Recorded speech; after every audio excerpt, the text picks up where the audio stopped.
नमस्कार दोस्तों, मैं हूं मुकेश सिंह और अभी आप मेरे साथ देख रहे हैं द न्यूज 19। क्या 2024 में पूर्णिया लोकसभा 2014 का चुनाव परिणाम दोहराने वाली है? क्या एक बार फिर से पूर्णिया लोकसभा का चुनाव परिणाम सभी को चौंका देने वाली होगी?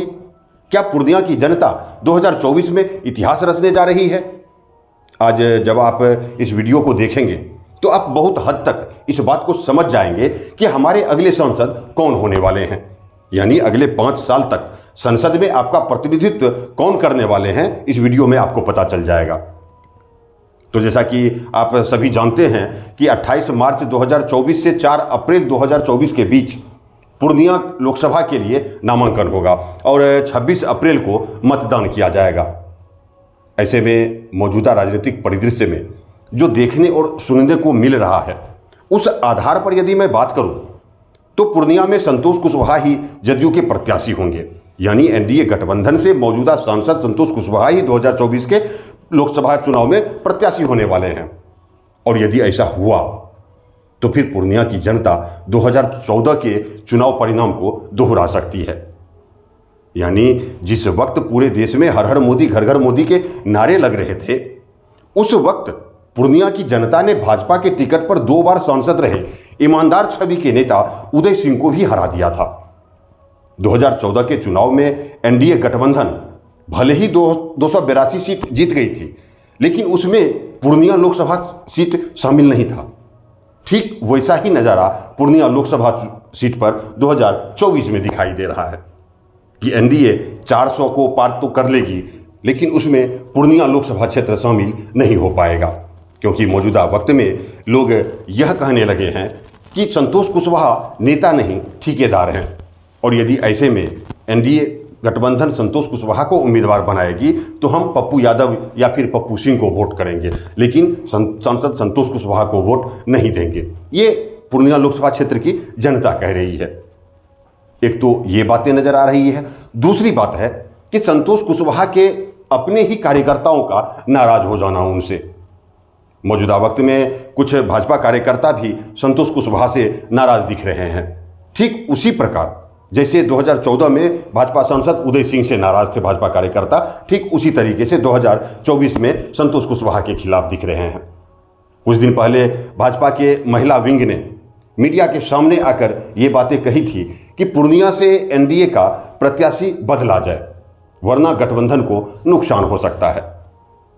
तीसरी और अहम बात है कि संतोष कुशवाहा की अपनी ही पार्टी जदयू में भी 2 खेमा दिखाई दे रहा है और ऐसी संभावनाएं हैं कि संतोष कुशवाहा से अलग एक खेमा चुनाव में उनके साथ तो रहेंगे, लेकिन उस खेमे की मंशा संतोष कुशवाहा को जिताने की नहीं होगी।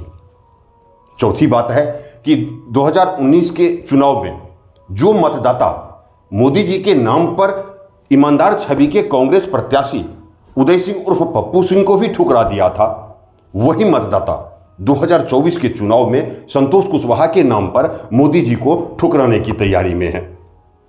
पांचवी और सबसे बड़ी बात है कि पूर्णिया की जनता अपने सांसद से 10 साल में ही उब जाती है, जिसका उदाहरण है कि पूर्णिया के पहले सांसद फनी गोपाल सिंह गुप्ता के अलावा किसी सांसद ने लगातार तीसरी बार जीत हासिल नहीं की है पूर्णिया लोकसभा क्षेत्र से। हालांकि पप्पू यादव को पूर्णिया की जनता ने 3 बार सांसद बनाया, लेकिन उन्हें भी हैट्रिक नहीं लगाने दी।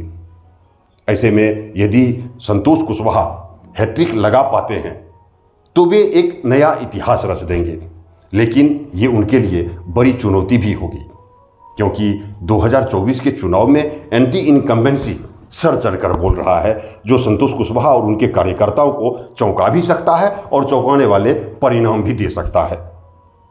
अब आप यहां सोच रहे होंगे कि फिर किसकी जीत होगी, कौन होंगे पूर्णिया के सांसद? तो आप जान लीजिए कि इंडिया गठबंधन से पप्पू यादव या फिर पप्पू सिंह, दोनों में से जिस किसी को भी उम्मीदवार बनाया जाएगा, उन्हीं की जीत होने की प्रबल संभावनाएं दिख रही है। हालांकि यदि इंडिया गठबंधन एक बार फिर पप्पू सिंह को प्रत्याशी बना देती है तो फिर मौजूदा राजनीतिक परिदृश्य में ईमानदार छवि होने के कारण उनको भरपूर लाभ भी मिल सकता है इसका, और एनडीए गठबंधन से काफ़ी आगे भी निकल सकते हैं पप्पू सिंह। और यदि इंडिया गठबंधन राजेश रंजन उर्फ पप्पू यादव को प्रत्याशी बना देती है, तो फिर पूर्णिया की जनता 4 जून 2024 को चौंकाने वाला परिणाम देगा जब देश में लोकसभा चुनाव का परिणाम आएगा। हालांकि अभी तक किसी भी गठबंधन से प्रत्याशी तय नहीं हुआ है, लेकिन कभी भी प्रत्याशी तय हो सकते हैं, कभी भी सूचनाएं मिल सकती है हम सभी को। उसके बाद जो भी राजनीतिक परिदृश्य बदलेगा, टिकट बंटवारे के बाद जो भी परिस्थितियां उत्पन्न होगी वो भी मैं आपको बताऊंगा। इसलिए आप मेरे YouTube चैनल द न्यूज़ 19 को सब्सक्राइब कर लीजिए और फेसबुक पेज को लाइक और फॉलो भी अवश्य कर लीजिए। बहुत बहुत धन्यवाद, बहुत बहुत धन्यवाद।